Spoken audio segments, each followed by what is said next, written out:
All right, let's go ahead and get started. I'm still feeling, I feel fine. I still got the grumbly baritone voice again today, so I'll do my best at barking at you. A lot of people have asked me, okay, we're getting to the last 2.5 weeks of class here. How's the end of the semester going to play down for us? Well, let's look at a little calendar over here real quick. Today is the April 17th. We're going to be hitting those big word problems big time of section 4.5, optimization. That is a big section. And I'm going to spend most of my time today doing those word problems. If I get through it, great. Then I'll move on to section 4.6. But I got a feeling we'll do section 4.6, which will be a short section, on Thursday. Okay? But then 4.6, and I got 4.7 to do, which I will do on the 24th on Thursday. Which means we will be pretty much done by the end of the semester by the 24th. But I've really got two options in terms of your test. I could give you the test on the 26th, but it doesn't give us much time to do the homework set review like we always do before a test. That being the case, that means that the test will have to be on May the 1st, which also happens to be the last day of class. But this is normal for every semester. We always give the exam, the last test on the last day of class. However, let you guys know about what else is going on. The Taylors, that would be myself and my wife, will be doing the semi-annual calculus review for Calculus 1 and Calculus 2. For Calculus 1, it is going to be on Wednesday. Wednesday is reading day. There are no classes on Wednesday. We're going to be there at 9 o'clock in the morning, from 9 until, I guess, noon. We're going to do the Calc 1 review session. I don't know which exam we're going to be covering, but I'm going to go grab an old final exam, and we're going to cover the entire final exam in that allotted period of time. And we're going to talk about strategies. We're going to talk about how well you think you would have done, how well the class actually did. And we'll talk about, again, strategies in terms of what we were looking for in terms of grading and stuff like that. So it's an all well-rounded review session, and that will be on Wednesday. And I will be posting a lot more information about this on your Canvas site. Your exam is on Thursday. You have a common exam. Common exam classes, and Calc 1 and Calc 2 have common exams. And those common exams are always on the first day of exam time, which for us this semester starts on May the 3rd. I believe the exam time is at 3 o'clock, 3 until 6 on May the 3rd. That is your exam time. And we'll talk a lot more about that and about the location and all that good stuff, because it won't be in our classroom. We'll be put together with my other classes in a different classroom. So let you guys know all about that. But that's really what's going on here at the end of the semester. Okay? So I will be posting a lot of information on your Canvas site. So check your Canvas page, especially that front page, every day. All right. Now, the other thing I wanted to kind of focus on was this. We're in section 4.5. 4.5 is kind of a large section. We've already been there already. We'll do some more of that stuff. But if I scroll down here in terms of section 4.5,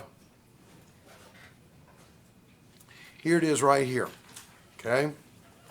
The web work, I'll probably push back this web work due date from the 19th. Probably give you a couple more days after this and stuff. But I did want to focus on web work 4.4. It is still open. There was a mismatched communication between web work and the Canvas page. It is still open, but however, 4.4 is going to be due when? Tonight at 11:45 or something like that. So let you guys know. 4.3 closed out on you guys, but 4.4 actually is still open, but you should be working very diligently in 4.5 right now. And then we've also got 4.6 and 4.7 to do. There's only 2 more sections after this one. So let's go continue on with our section 4.5 word problems. As I mentioned to you guys before, these word problems are important. We're going to hit you really hard on that final exam, on two major word problems, related rate and optimization. This is the optimization stuff. And in terms of the optimization, I've given you 5 steps to glory. Step 1, read problem, draw a picture, label it, and come up with the objective equation. Your objective in life is to maximize or minimize something or other, which means you want to take the derivative of somebody, set it equal to 0, and solve. Step number 2, you come up with a constraint equation. A constraint equation is an equation with some given information that helps us kind of combine ideas so the answer is not always infinity and negative infinity or whatever. So we got some kind of constraint to this thing. So you want to come up with that constraint equation. Step number 3 is you're going to take that constraint equation, solve for one of the variables, and plug it into the objective equation in order to get the objective equation in terms of one variable. Step number 4 is your calculus step. You take that objective equation, you're in calculus, you do what comes natural. You take the derivative of it, you set it equal to 0, and you solve. But I tell you there's 5 steps. And the 5th step is the big points.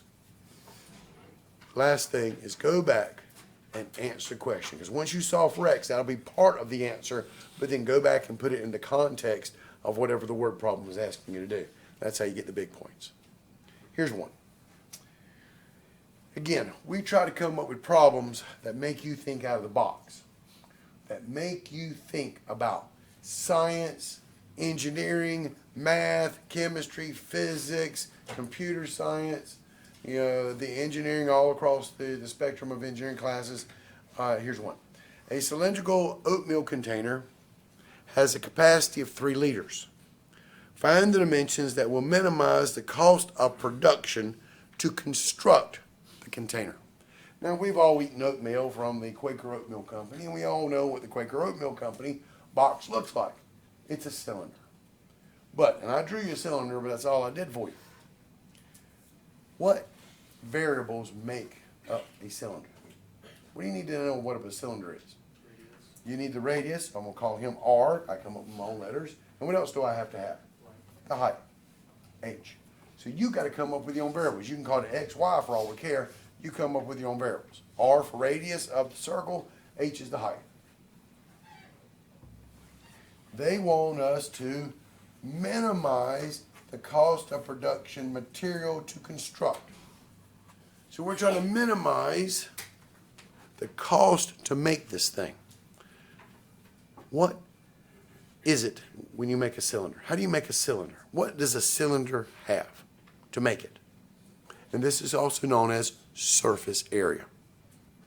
What do we got to have for making a cylinder? You got to have a circle at the bottom. You got to have a circle at the top. What's the area of a circle? Pi r squared. But you need to have 2 of them, top and bottom. Also, if I take my little Ginsu knife and slit the edge down here and unravel it, you know what you got? If I unravel the side and unroll it, you know what you got? A rectangle. Rectangle is length times width. The width in this side is going to be the height. The length is the distance around the circle. The distance around the circle is called the circumference, which is the formula 2 pi r. And you've just created the surface area formula. This is the dude. In terms of cost to make this thing, you got to have a bottom surface, a top surface, and the side surface to make your cylinder. We want to minimize this surface area. That's what we want to do. So I want to take the derivative of it, set equals 0, and solve. Problem is, too many variables. I got r's and h's. This is your objective equation. So I need to come up to step 2, which is your constraint equation. What's the constraint equation? It's an equation with given information. What was given in this problem? Capacity of 3 liters. Capacity measures what? Volume. They gave us volume is equal to 3 liters. Now I stole this one right off the carton container. We got a problem. You know what the problem is? It's the units.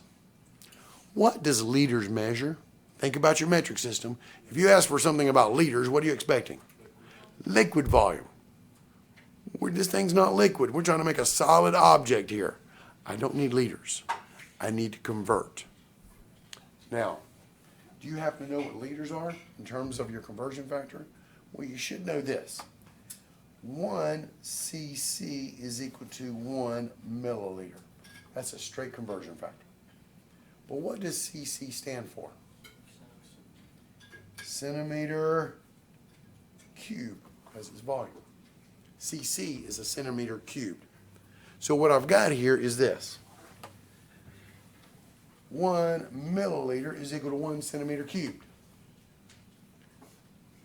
I've got 3 liters. A liter, okay, 1 liter is equal to how many milliliters? 1,000. So 3 liters would be what? 3,000 milliliters. But again, milliliters still measure liquid, but we know 1 milliliter is the same thing as 1 centimeter cubed, so I can convert that over, and that is equal to 3,000 centimeters cubed. And now I'm going to measure this container in terms of centimeters. Does that make sense? But I had to do the engineering on this thing to be able to get the right kind of units that I can manipulate. I can't manipulate liters when I'm trying to build something or other. Yeah? If the conversion factor isn't that easy, will it be given to us? Yeah. And even then, I would give it to you. Typically, I'm on a test, and then when they make up the final exam, we won't make you do this kind of problem. We would give it straight to you. We would have just said, oh, the capacity is 3,000 3,000 centimeters cubed, and we wouldn't have gone through this. But we are trying to get you guys to think outside the box of why this class is so important and why it's a prerequisite for so many other classes. Here's an example of that conversion concept. All right. So, what is the volume of a cylinder? You guys know the formula? Volume of a cylinder is pi r squared, which is the area of the circle, but it's 3-dimensional, times the height, pi r squared h. And that's got to be equal to 3,000. This is your constraint equation. What are we going to do with the constraint equation? What's its purpose? It's a linking variable equation. I'm going to solve for one of the variables. What's the easiest variable to solve for? Pi r squared h equals 3,000. What's the easiest variable to solve for? H. Let's solve for h. I'm going to divide by pi r squared on both sides. And that leaves me with h is equal to 3,000 divided by pi r squared. Does that make sense? And I'm going to take that guy and plug him into my objective equation, because it's all about the objective equation. This is the guy we want to take derivative of. So when I substitute it in, I get surface area equals pi r squared, 2 pi r squared plus 2 pi r times h, which is 3,000 divided by pi r squared. Of course, you want to clean it up. So I get surface area equals 2 pi r squared plus 2 times 3,000 is 6,000. The pi's cancel, and r divided by r squared is r in the denominator. Just playing the math. So far, so good? But I'm going to clean them up one more time, because what is the ultimate goal of this surface area objective equation? To take derivative of it. So I don't like variables on the bottom. I'll bring them to the top and make them negative. So I get 2 pi r squared plus 6,000 r to the negative 1. Now, take the derivative, set it equal to 0, and solve. Okay? What's the derivative of 2 pi r squared? The variable here is r. So 2 pi is a constant. What's the derivative of r squared is 2r. So 2 times 2 pi is 4 pi r. What is the derivative of 6,000 r to the negative 1? Negative 6,000 r to the, subtract 1, negative 2. We're going to take my derivative, set it equal to 0, and solve. So I'm going to move this to the side and clean them up. So I get 4 pi r equals 6,000 divided by r squared. R to negative 2 went back to the bottom, and I just moved it to the other side. Solve for r. What am I going to do next? What's my algebra move? What's your next move? 1, I got fractions on this thing. Get rid of your fractions. I'm going to multiply both sides by r squared. So I get 4 pi r times r squared is r cubed equals 6,000. Solving r cubed, I'm going to divide by 4 pi. I get r cubed equals 6,000 divided by 4 pi. Didn't say the answer was going to be nice. And what kills off that cube so I can solve for r? Take the cube root of both sides. And I get r to be equal to, and it's now defined for the handy dandy graph calculator here.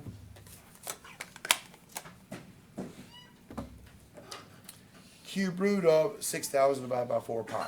Watch how I type this on the calculator, because right here is where most students will screw it up.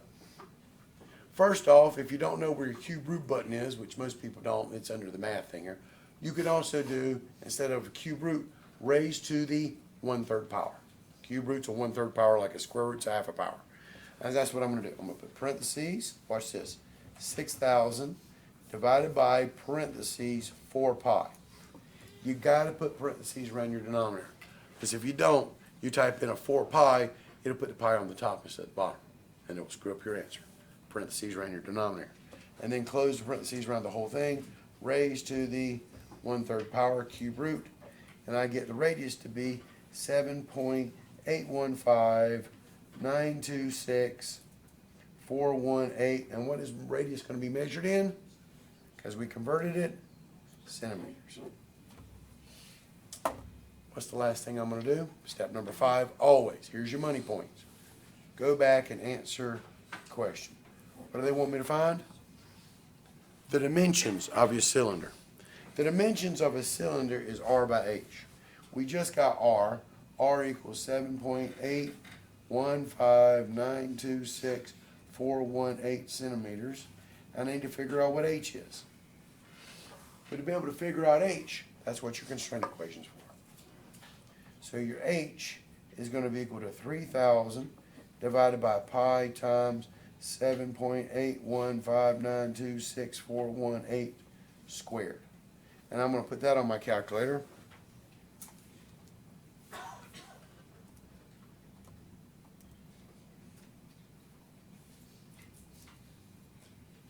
Double check me, but I get 15.63185.284 centimeters. And there's my answer. And notice how I used the 5 steps to be able to get this answer. Does that make sense? Questions? Now, we got lots of problems in this section, and I stole a lot of them off of WebWork. Actually, it's the other way around. We made up the problems, and then we coded it into WebWork. So, to let you guys know, there's WebWork connections, all this good stuff. Here's one right here.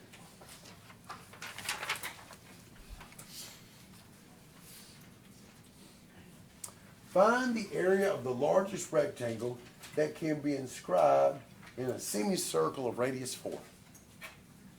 So this is my semicircle, radius 4, and this is my rectangle that we're trying to make the largest of. I need some variables on this thing. Well, this is your way we put this thing. This is your y-axis, your x-axis. We're talking about your variables here. I go over x, I go up y. So I'm going to call this x over from 0, over here is x. This would be officially a negative x over here. This is up y. I threw variables on this thing.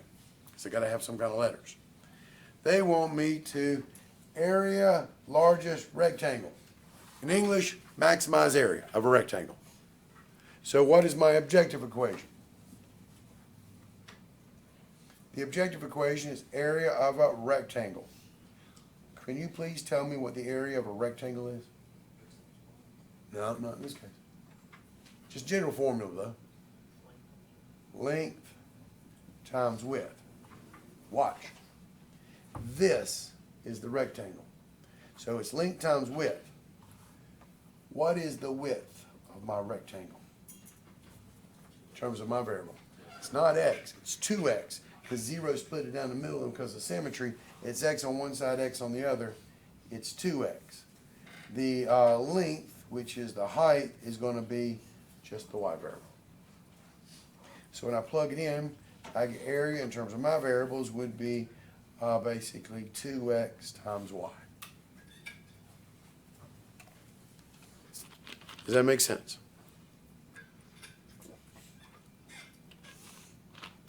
You want to take the derivative of this guy, set him equal to 0 and solve. It's your life. Problem is, too many variables. I got to come up with the constraint equation. What given information they tell me about this whole problem? That this rectangle is inscribed in a semicircle of radius r. It is a circle with radius 4, right? Semicircle, granted. Do you guys remember the equation of a circle? And if you notice this thing, it's centered at the origin. Circle centered at origin. Do you remember it? X squared plus y squared equals, good, r squared. Things you're supposed to know from like junior high school. The original equation of a circle is x minus h squared plus y minus k squared equals r squared. Well, r is your radius, of course, and the hk is your center. But since we're centering at the origin, 0, 0, it's x squared plus y squared equals r squared. So plugging our stuff in, this will be x squared plus y squared equals 4 squared, x squared plus y squared equals 16. There is my constraint equation.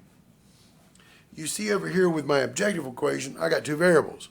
I want to take the constraint equation and solve for one of the variables. I do the same thing every time. What variable do I want to solve for? Y, because it's just normal for us in algebra to do this. So let's solve for y. I'm going to subtract x squared from both sides. That's going to give me y squared is equal to 16 minus x squared. And what kills off that square? Take square root of both sides. And you can't clean this up because that's a minus in the middle. So y equals the square root of 16 minus x squared. And I'm going to go and plug him into my objective equation. This gives me area is equal to 2x times the square root of 16 minus x squared.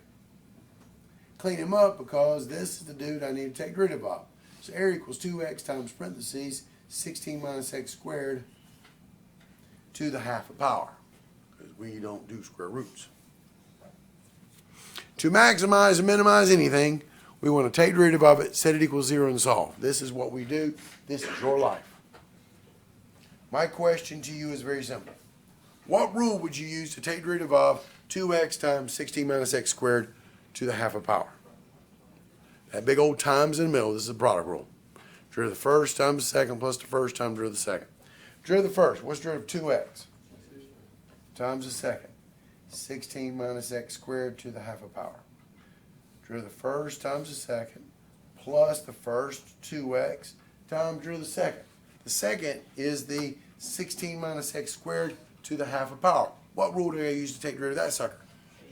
Chain rule. Derivative of the outside, inside stays the same time derivative of the inside. So this gives me 1/2 times 16 minus x squared raised to the subtract 1, negative 1/2. Derivative of the outside, inside stays the same time derivative of the inside. Derivative of 16 is 0. Derivative of minus x squared is negative 2x. There's my derivative, but we're going to clean it up and then set it equals 0 and solve. So here's my cleaning it up. Area prime, the derivative is 2 times 16 minus x squared to the half a power is the square root. So that would be a square root of 16 minus x squared. Over here I've got a positive times a negative makes it a negative. Here the 2's and the half cancels, but I still got a negative 2x times an x makes it 2x squared. And I got a 16 minus x squared to a negative a half a power. Where does a negative exponent put you? In the denominator, a half a power is a square root. There's my cleaned up derivative. Yep, a lot of algebra with this stuff. Set him equal to 0 and solve. How would I solve this? What would your first move be? What would you do first? Well, personally, I would go ahead and move this term to the other side. But you're right, that'll be my literally next move.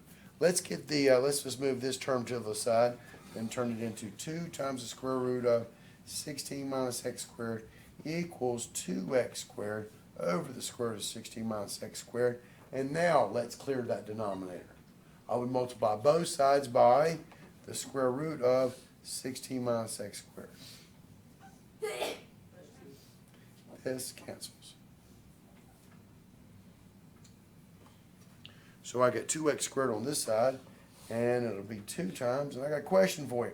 What's the square root of 16 minus x squared times the square root of 16 minus x squared? You got it, 16 minus x squared. Because a square root times a square root, basically it's a square root squared, cancels out. I'm going to distribute. 2 times 16 is what? 32 minus 2x squared equals 2x squared.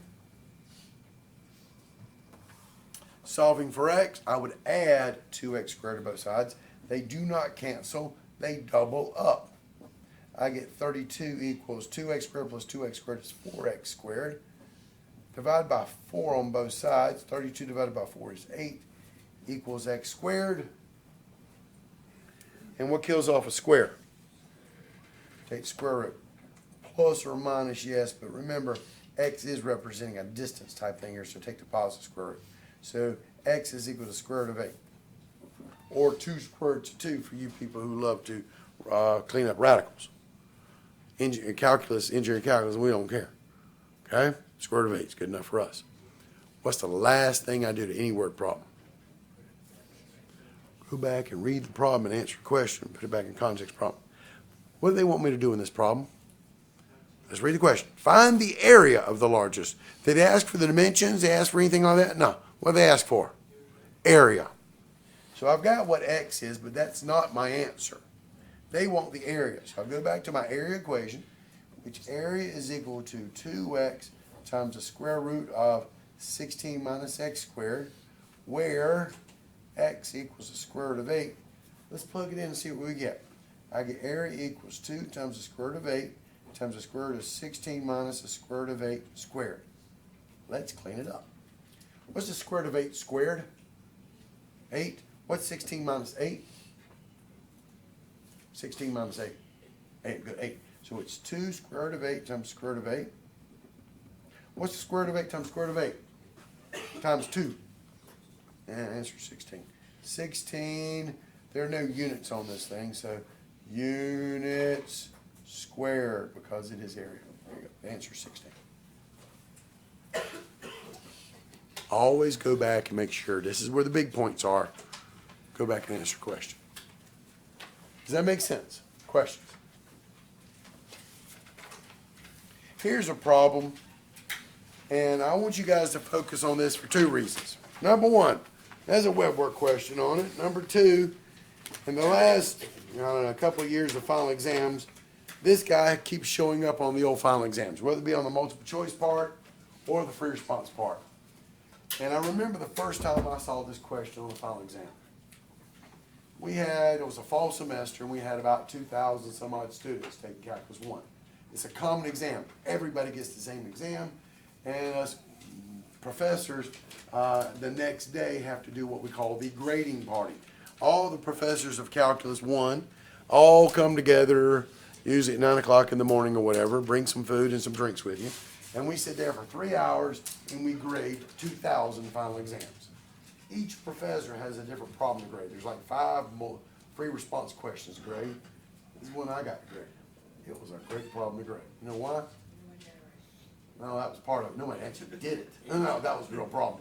They left it blank. Now, granted, from a professor perspective on grading, that's awesome. 0, next problem. 0, next problem. I can do that 20, 100 times. I did 0. No, a few people got it. But most people just left the darn thing blank. They embarrassed themselves.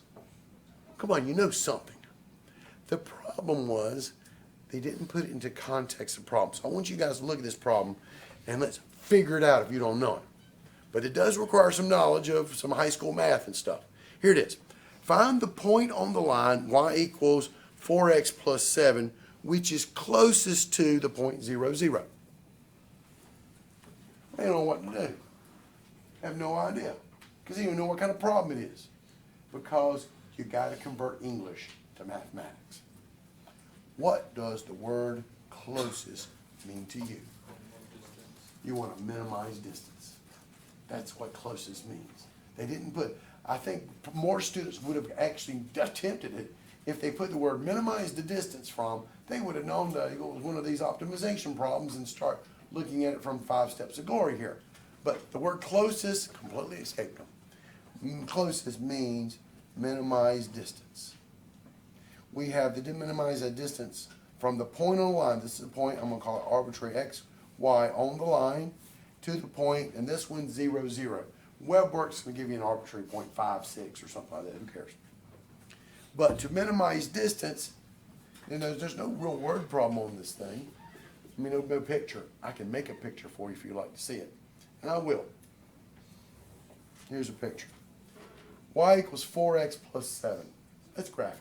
It's equation of a line. The y-intercept is up here at 7. The slope is 4, which means I got to rise 4 and run 1. Or I got to go down 4 and run 1, or down 4 and another 1. I'm just making an arbitrary line here, but it's supposed to represent a slope of 4. This is the line, y equals 4x plus 7. You want a picture? There's your picture. Here's the point, 0, 0. We want to find the point on this line that is closest to 0, 0. Where do you think it's at?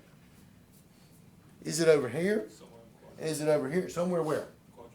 Quadrant 2. I think it's probably right about there. But I don't know where that point is, so I'm going to call him XY. There's the point that's going to be the closest. We're going to find him. And you just said, I think he's in quadrant 2. What does quadrant 2 mean? X's are negative, Y's are positive. That's what I'm expecting when I'm done. I can make a picture out of it, but it wasn't required. What was required was this.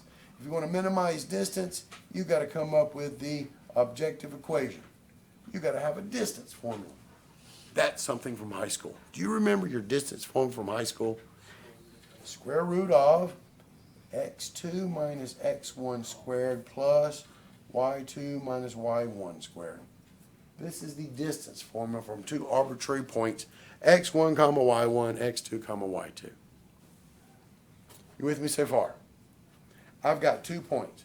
I got arbitrary xy, and the other point I got, I'm going to call him x1, y1 here, is 0, 0. So I'm going to plug that in. Distance is going to be the square root of x minus 0 squared plus y minus 0 squared. Well, that cleans up nicely. That's the square root of x squared plus y squared. Because I used the origin. Your point won't be so nice on web work. You'll have 5, 6 or something like that. It'll be x minus 5 plus y minus 6 squared or something like that. Does that make sense? Got a problem. I want to take rid of this dude, set him equals 0 and solve. This is your life. This is what you do. I got too many variables. So now I go to step number 3.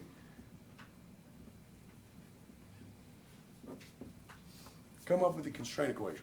Step number 2, I think it is. Constraint equation. What's the constraint equation? It's got to be information about a given substance in the problem. What was given in the problem? You got to be on that line. Y equals 4x plus 7. That's your constraint. And they actually gave it to you in an equation. Y equals 4x plus 7. You got to be on this line. So I can take that information and literally plug it in for y here. So distance would be the square root of x squared plus 4x plus 7 squared. Now, what you want to do is take rid of this dude, set him equals 0 and solve. I'm going to show you how to help yourself out. Now, you can do this the hard way and just jump in with both feet, start taking rid of it. But here's my hint for you. Clean him up first. Cleaning him up first means this. Distance would be equal to the square root of x squared plus 4x plus 7 squared. Clean him up by folding him out. Because 4x plus 7 quantity squared means 4x plus 7 times 4x plus 7. When I fold it out, I'll get 16x squared, 4x plus 4 times 4x. I get 4x times 7, that's what, 28, and I got to double it. 28 doubles what, 56. 56x, then 7 times 7 is plus 49. combine like terms. Your distance would be x squared plus 16x squared is actually 17x squared plus 56x plus 49. I don't do square roots, so that's 17x squared plus 56x plus 49 to the half a power. Clean him up before you go and do step number 4, which is the calculus step we're looking for. What am I going to do to this dude? Take rid of it. And I'm going to use the chain rule to do it. Drive the outside, inside stays the same time, drive the inside. So the 1/2 pops out front. The inside stays the same. Raise the negative 1/2, subtract 1 times, drive the inside. Drive of 17x squared is what? 34x plus 56. I'm going to set him equal to 0 and solve. Okay? But clean him up first. Negative exponent goes on the bottoms. The 2's already on the bottom, so it is 34x plus 56 divided by 2 times the square root 17x squared plus 56x plus 49 equals 0. There's my cleaned up d prime there. How would you solve for x? What would you do? Clear denominators. Multiply both sides by the 2 times the square root of 17x squared plus 56x plus 49.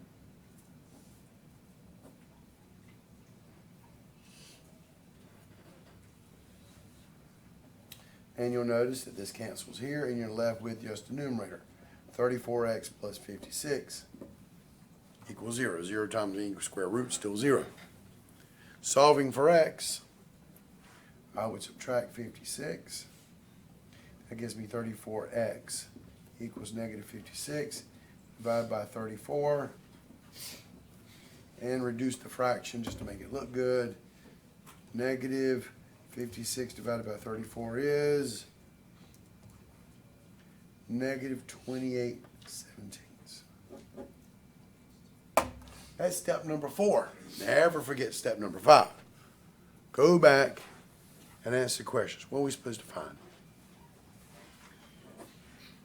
Find the point. Well, I got the x coordinate, negative 28/17. How do I get the y coordinate? You plug x into the constraint equation. Y equals 4x, which is negative 28/17, plus 7. 4 times negative 28 divided by 17 plus 7 is, crappy decimal, convert it to a fraction, 7/17.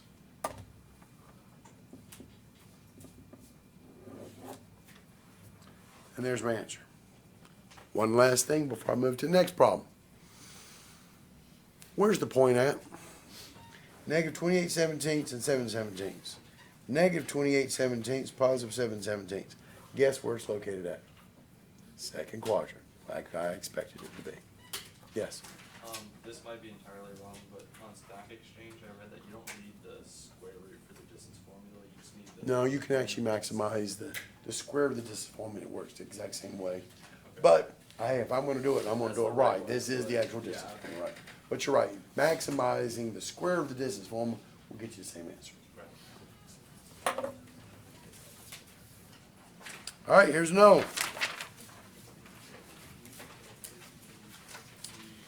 If 2,000 square centimeters of material is available to make a box with a square base and an open top, find the largest possible volume. Here's another classic problem here. All we did, and usually we don't even do this, is draw a box for you. We didn't label it or anything. All right, we got 2,000 square centimeters of material to make is available to make a box with a square base. So this will be x by x. So the height would be a different variable. I'll call him y. Square base and open top. Open top. What do we want to do? Find the largest possible volume. That's English. Math, maximize volume. So I need a volume equation. So my objective equation is volume is equal to what? length times width times height, or x squared times y. This is my dude. I want to take the derivative of them, set them equals 0 and solve. Got a problem. Same old problem. Too many variables. So I'm going to come up with the constraint equation. What was the given information in this problem? We were given what? 2,000 what? 2,000 squared centimeters. Square centimeters. What does square centimeters measure? It's area, because it's square. This is surface area. This was given surface area. So the surface area formula will be the area of all the surfaces. Area of the bottom is going to be x squared, plus the area of the side is x times y, and we got 4 of those. But remember, it's open top, so nothing is constructed there. This is my surface area. X squared plus 4xy, that's equal to 2,000. What's our job of the constraint equation? Solve for one of the variables. What variable are we going to solve for? Clearly, the easiest one is y. So we'll subtract x squared from both sides. I got 4xy equals 2,000 minus x squared. And then I'm going to divide both sides by 4x. And what I do to one term, I do to all terms, because I'm going to clean them up. So this cancels. I'm left with y equals 2,000 divided by 4 is how much? How about 500? 500 over x minus x squared divided by x would be x over 4. Does that make sense? 2,000 divided by 4 is 500. There's my constraint equation. Go and plug him over here. This gives me volume is equal to x squared times y, which is 500 over x minus x divided by 4. But before I go and take its weird derivative thing here, clean them up. I'm always cleaning up these equations. So, volume equals, distribute, x goes into x squared x times, that'll be 500x minus 1/4 x cubed, as x squared times x is x cubed. And I just pulled my cost out front to make it easier for me to take derivative.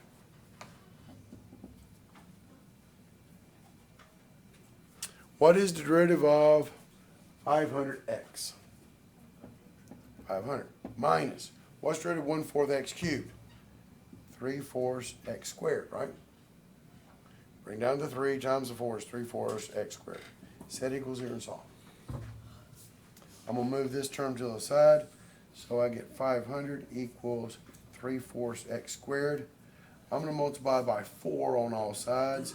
That gives me 2,000 equals 3x squared.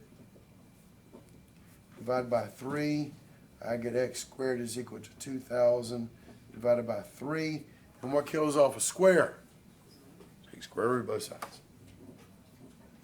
So x is equal to the square root of 2,000 divided by 3, all inside my radical there.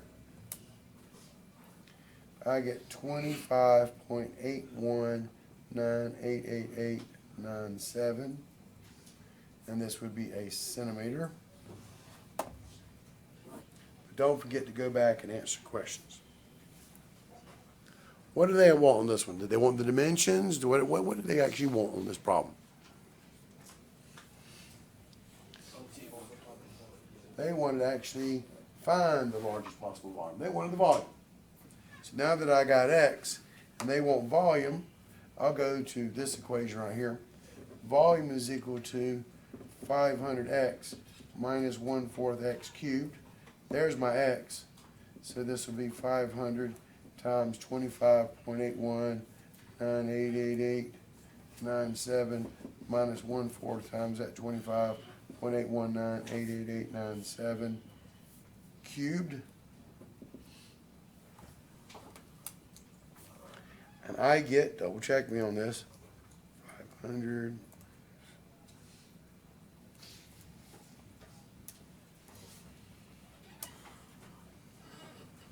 8,606.629,658. What would my units be? Because it's a word problem. You forget units, you lose points. Volume. Distance are measured in centimeters, so volume would be measured in centimeters cubed. Does that make sense? Questions?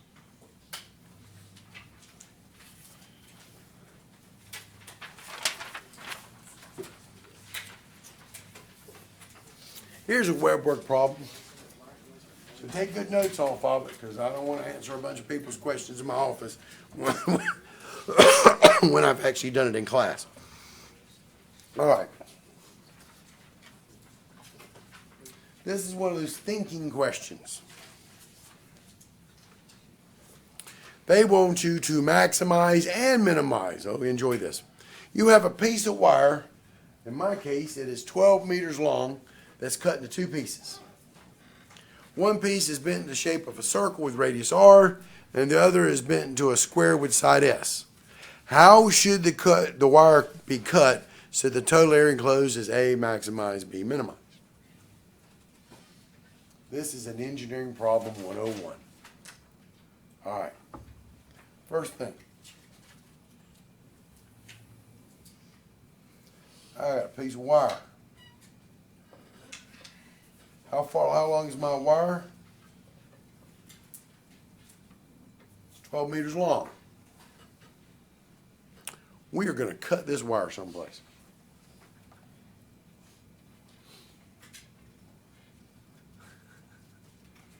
There you go. Where we're going to cut it at? I'm going to cut it right here. Step one, read problem, draw a picture, and label it. If I cut this problem, I'm going to cut it into two different lengths. What would my lengths be? Well, personally, I don't know. I'm going to call this side length X. But here comes the real trick right here. I don't know what cut, that's what I basically need to find is where I need to make the cut at, X. That's basically the answer to the question. But if this length is X, my question to you is, what's this length over here? Very good. 12 minus X, the rest of it. Because the whole thing's got to be 12, so I can add the two pieces together to get 12. So if this is X, that distance has to be 12 minus X. Now, here we go. We're going to take this side over here and bend it into the shape of a circle with radius r. That ain't an equation. When I bend it into a shape of a circle, when you go all the way around the circle, what do you call it? Very good. Circumference.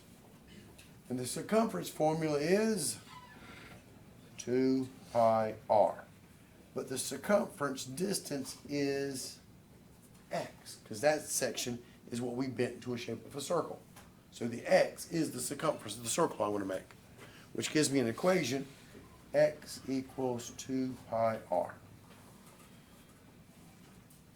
Over here, we bent this side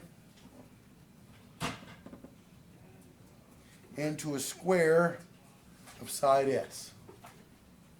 But when I bend the wire into a square, the wire goes all the way around the side. And when you go all the way around an object, what do you call that? Perimeter. Very good. So this is the perimeter.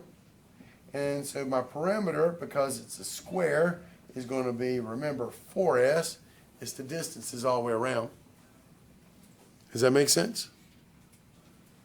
But the perimeter is the length of the wire. So 12 minus x is equal to 4s. All this is me drawing pictures and building circles and stuff. I've actually got into, come up with the objective equation. What's the object of the game here? We're going to be maximizing and minimizing what? Total area. So here comes my objective equation. What's my objective equation? Total area. We're talking about a circle plus a square. What's the area of a circle?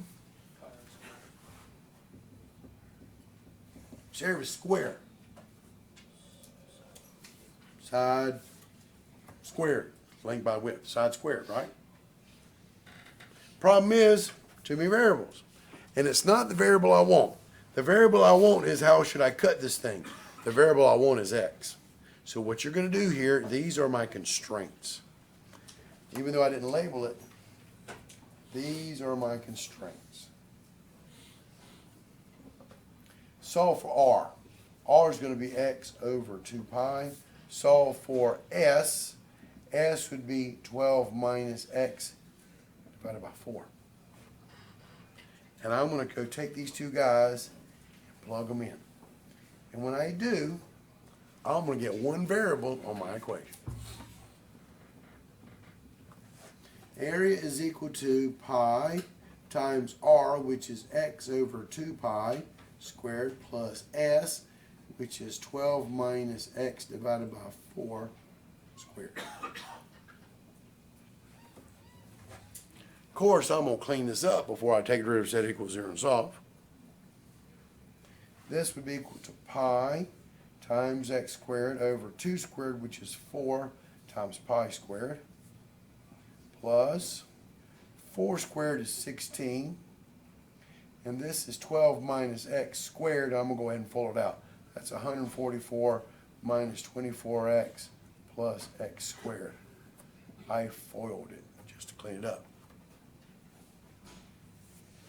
So I'm still cleaning it up because that's 60% of calculus. Okay? Here, pi, one of the pi's cancel, and I'm left with 1 over 4 pi x squared plus, here I'm going to take 16 and divide in each term just to make my derivatives a little easier here. 144 divided by 16 is 9, minus 24 divided by 16 is 3/2, plus 1/16 x squared. There's that area. How do I maximize and minimize anything? Take derivative, set it equals 0, and solve. Derivative of this thing is going to be 2 goes into 4 pi, 2 pi, so that'll be 1 over 2 pi x. Derivative of 9 is 0, minus 3/2, plus derivative of 1/16 x squared is going to be what? 1/8. 2 goes to 68 times x. Set it equals 0 and solve. Notice you got two terms with x in it. So I'm going to add 3/2 to both sides. This is going to be 1 over 2 pi x plus 1/8 x equals 3/2. When you got multiple terms with a variable in it, factor it out. I'm left with 1 over 2 pi plus 1/8 equals 3/2. And then to solve for x. Crappy number, sorry, life. I'm going to divide. That'll be 3/2 divided by 1 over 2 pi plus 1/8. And you're not kidding, I'm going to stick that on the calculator. So it's parentheses right in the numerator, 3/2 divided by parentheses, another parentheses, let's see, well, 1 divided by parentheses 2 pi plus, brother parentheses, 1/8, close parentheses on the entire denominator. And I get 5.278810158 meters. I got a question for you. Is this the answer to A or B? Maximize or minimize? Honestly, you can't tell. So to figure it out, here's your problem. Okay? We've got x to be equal to 5.278810158. But you see, There's only one answer. It's not going to maximize or minimize, but I need to do both. Here's the deal. The other thing you can do is, remember, this is closed interval. The cut that you guys have to make has got to be somewhere between 0 and what? 12. So I have endpoints on this thing, 0 and 12. This is my critical number, so I'm going to compare it to the endpoints. Endpoints is x equals 0. If I make x equals 0, it means I make all square. And my other endpoint is x equals 12, which means I make my cut over here, and I have all circle and no square. So how do I figure it out? Take these x's right here and plug them back into your area equation. I'll use the cleaned up version right here.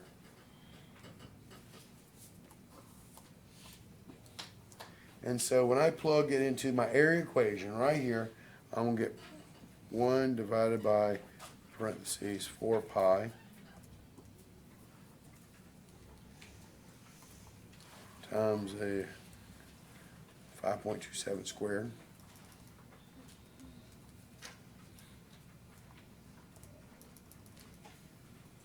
plus 9 minus 3 by 2 plus about 16. When I plug in x here, I get an area of 5.02, excuse me, 5.04, 5.040889 something or other. When I plug in x is 0, I get 9. And when I plug in area is 12, I mean x is 12, I get 11.4591559. My question to you is very simple. Where do I need to make my x cut to maximize and to minimize? To maximize, what do I need to make my x cut? What's the answer? Who's got the biggest area? 11. So this is the maximum. You should make your cut 12. What does that mean if I make my cut 12? You want to maximize the area? Think about it. Make it all circle. That maximizes area. Does that make sense? Where do I need to make my cut for minimizing? Who had the smallest one? Minimum was 5.04. So 5.27 is where you need to make your cut. So if I make it 5.27, part of it circle, part of it square, that will combine, will have the smallest area. Does that make sense? You had to check your endpoints. And you've got a weld-work problem just like it. All they did was change the length of the wire, that you guys know.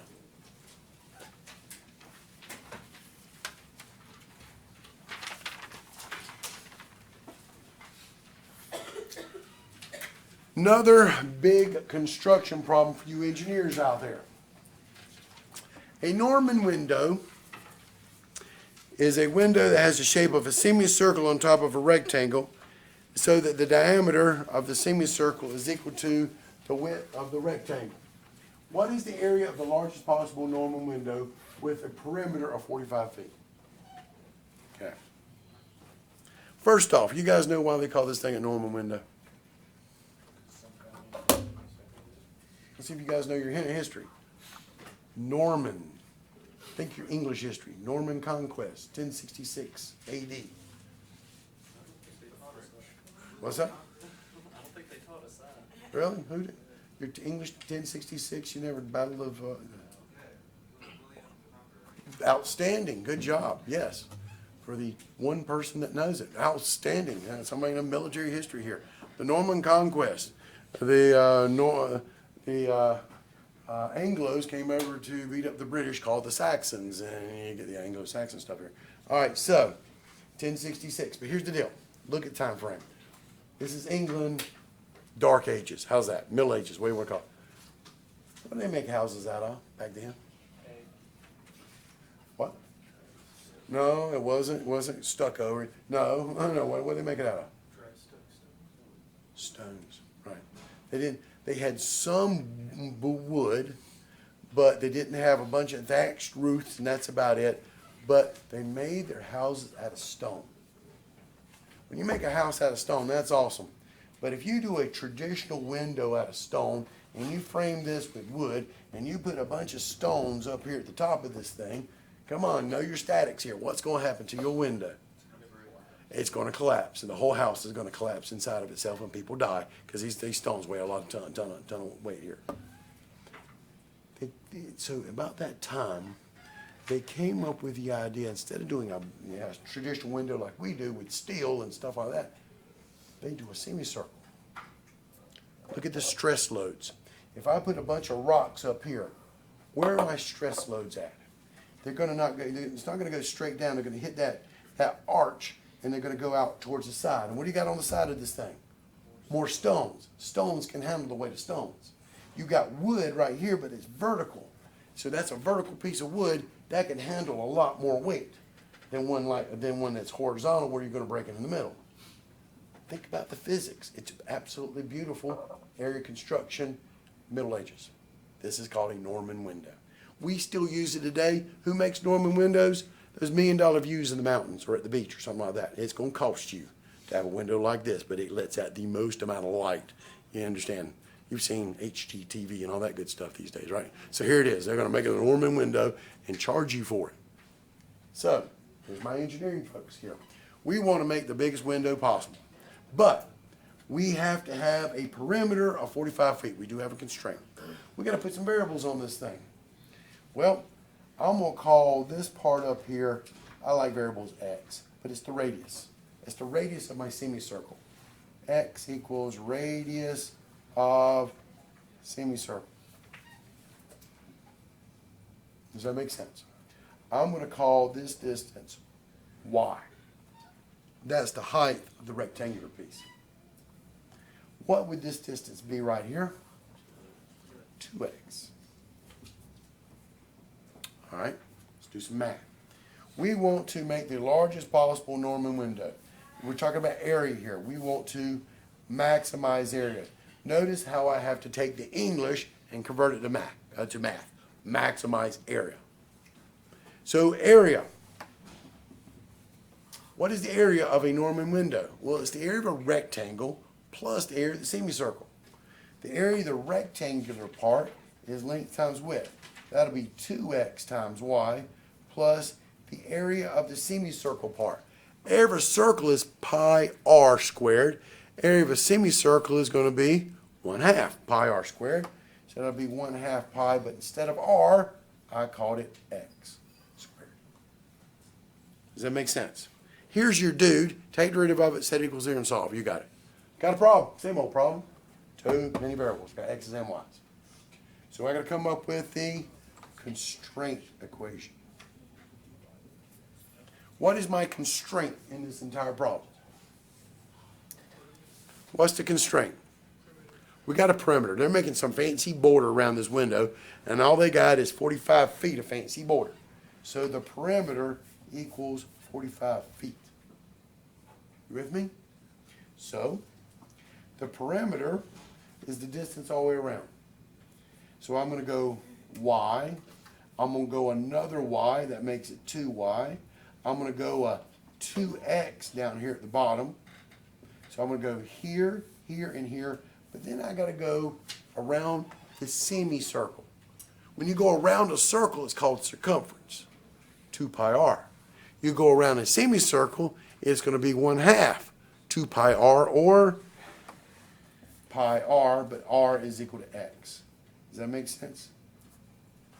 So this 2y and the 2x is the distance around this part, and the 2x is the distance around the semicircle. And notice my picture is trying to help you out with this stuff. Does that make sense? But this perimeter is equal to 45. What's the easiest variable to solve for? Y, because there's only one of them. There's two x's, almost one y. Solve for y. So I'm going to subtract these two guys on the side. So 2y equals 45 minus 2x minus pi x. Then I'm going to divide by 2 on all terms, just to make it clean. Okay? So I end up getting y is equal to 45 halves minus x minus pi halves x. There is my constraint equation in terms of one variable. And I'm going to go chunk them into my objective equation. Does that make sense? So, plugging them in, I get this. Area is equal to 2x times y, which is 45 halves, minus x minus pi over 2x, plus 1/2 pi x squared. I'm going to clean them up before I take its derivative. So I'm going to distribute the 2x thing here. So area is equal to, the 2's cancel out, it'll be 45x minus 2x squared minus, the 2's cancel, I'm left with what? Pi x squared plus 1/2 pi x squared. Hey, combine like terms. What's negative pi x squared plus 1/2 pi x squared?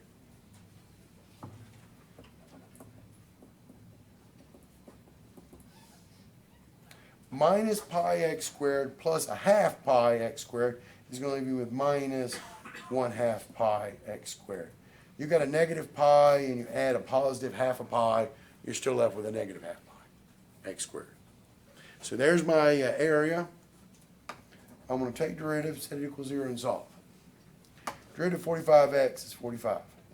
Minus derivative 2x squared is 4x.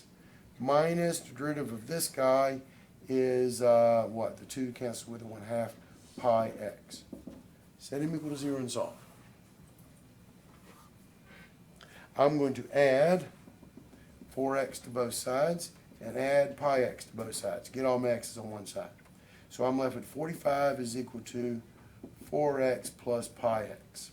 I'm going to factor out the x, so I get 4 plus pi times x, and then I'm going to divide. X equals 45 divided by 4 plus pi. Remember, parentheses around your denominator. So that is 45 divided by parentheses 4 plus pi. And I get x to be equal to 6.301115477 feet. But then go back and answer the question. What is the area of the largest possible window? So I don't need the dimensions. I can find it, 2x by y type thing. But I got x and I want the area. So to get area, here's my cleaned up version of it, is 45x minus 2x squared minus 1/2 pi x squared, where x is this guy plugged in. And just double check me on this, but I get 45 times that minus 2x squared minus pi x squared divided by 2.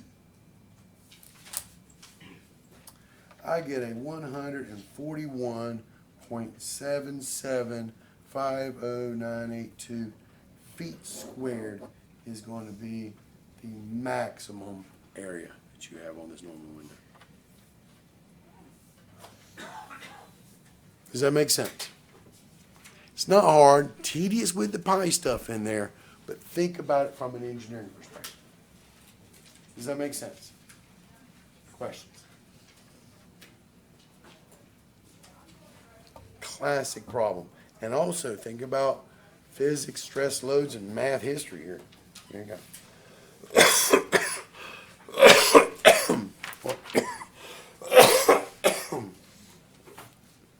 All right, try this one. Another one of these largest maximize minimize thing here. A running track has the shape of a rectangle with a semicircle on either end. If the length of the track is 400 meters, find the dimensions such that the rectangular is to be maximized and the entire region is to be maximized. So it's two maximizes stuff. Tell you what, I want you guys to try this at home. I will do this next time in class. I want you guys to try something a little more challenging. This has got two parts. First part is maximize the shaded region, and the second part is maximize the entire region. Okay? And then think about it, because you do have constraints on this thing. Okay? Let's get to the one with the angle stuff here. And I will do this problem for you next time. I wanted to do something, like I said, a little more challenging. And I've only got, there's a few more problems left, and I'm going to do all of these guys. But I want you guys to, feel challenged first. I didn't want to do them all today. I'll do the rest of them next time and move on in section 4.6. Watch this problem. We got enough time to finish up this problem here.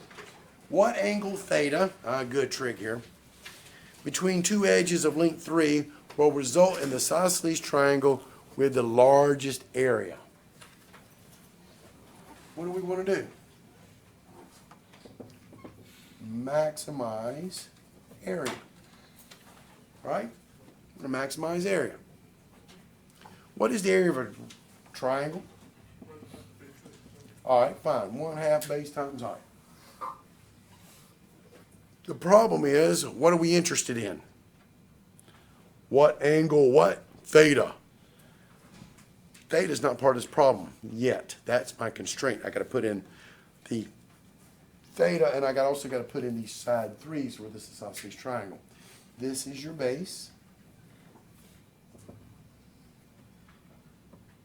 This is your height. We got to convert the base and the height in terms of the 3 and the theta that we're interested in. All right. But notice something or other here. If I take this guy and split him down the middle, I get this. What is this angle up here? One at the top. If I split him down the middle, what is it? 1/2 theta. This is still 3. What is this length down here? 1/2 the base. This is still the height. You with me?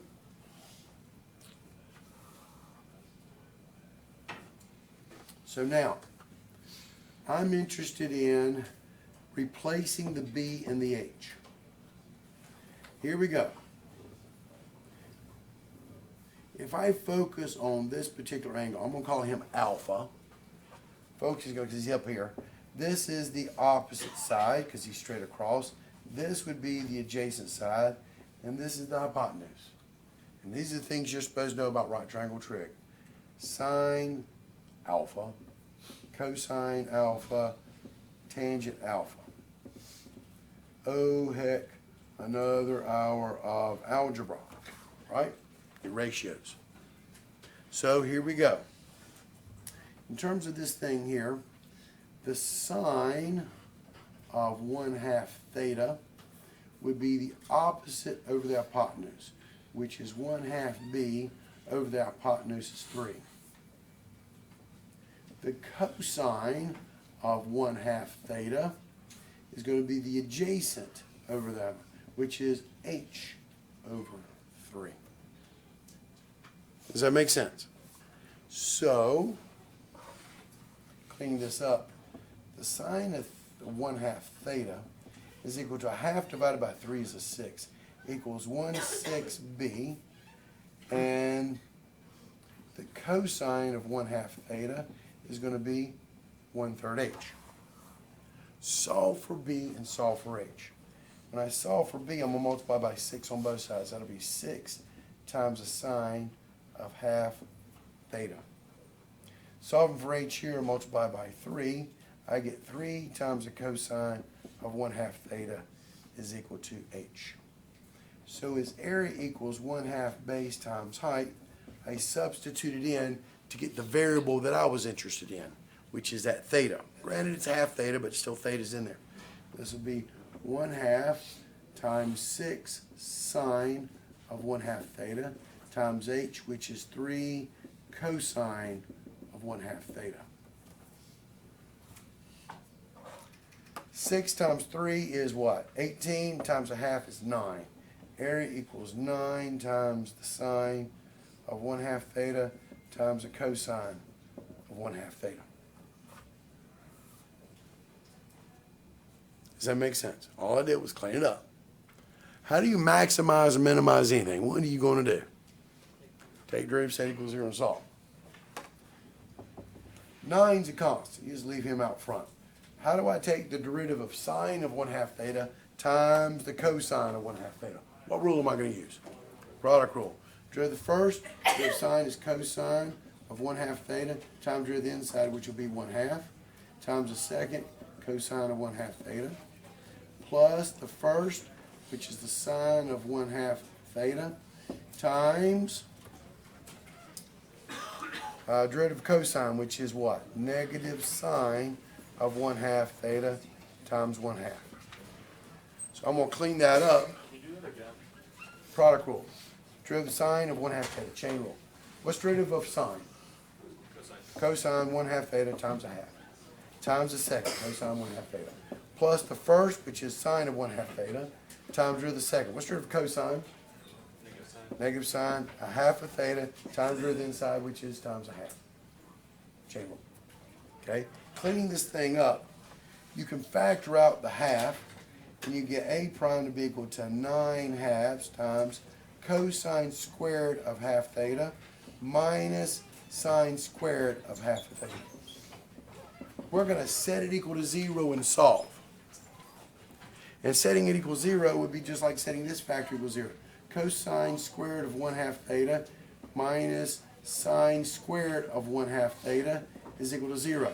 So the cosine squared of 1/2 theta has got to be equal to the sine squared of 1/2 theta, which really means that the cosine of 1/2 theta equals the sine of 1/2 theta.